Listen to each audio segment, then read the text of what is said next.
The strike action by teachers entered its sixth day today, and GTU President Mark Light said teachers are in for the long haul.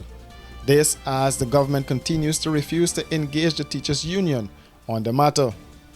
Speaking with reporters outside of the Ministry of Education where the striking teachers are demonstrating, Light said the GTU is prepared to extend the industrial action.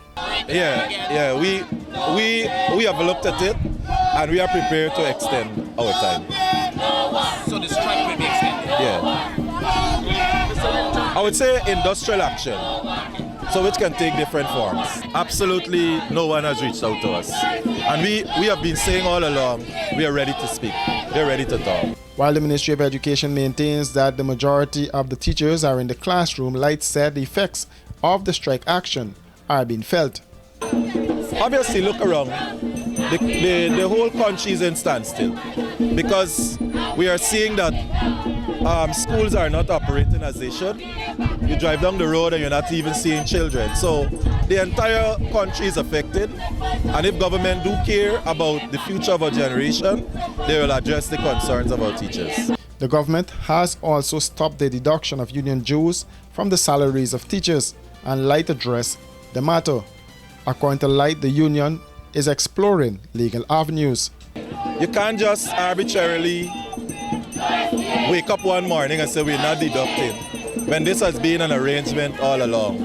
And of course, if you're doing that for GTU, you have to do that for all the other unions and bodies where the teachers have authorized you, they have instructed you to do the deduction. It's not government's money, it's the teachers' money. They would have applied to the union and they instructed that these deductions be done. We have explored our legal options and so far our lawyers have advised us well, so there are some legal recourse that are being taken right now. I prefer when they're done that we speak about it.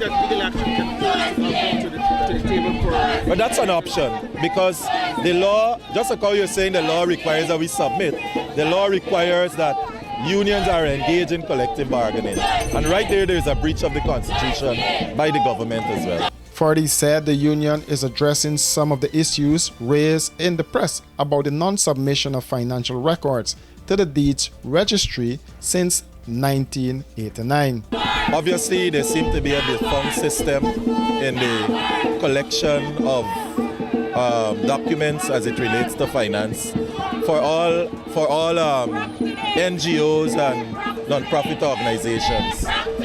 Because if you have a state that did not collect from entities since 1989, as is alleged, it's a clear case that all the principals in those offices have not been doing their duties.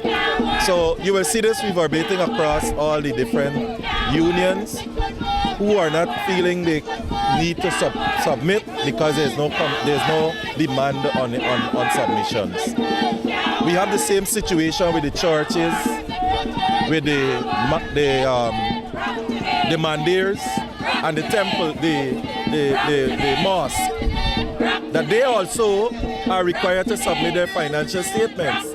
So we should check to see if the mosque is submitting their financial statement, if the temples, the Hindu temples are submitting their statements, if the churches, because those are enshrined in the law, but they're not being done.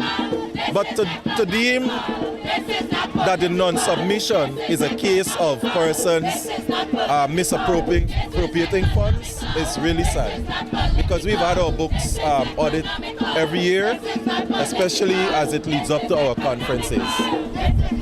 Worried about the recognition of the union? No, we're not worried about that. We're not worried about that, because if you read the law, you'll know what it takes for that to happen.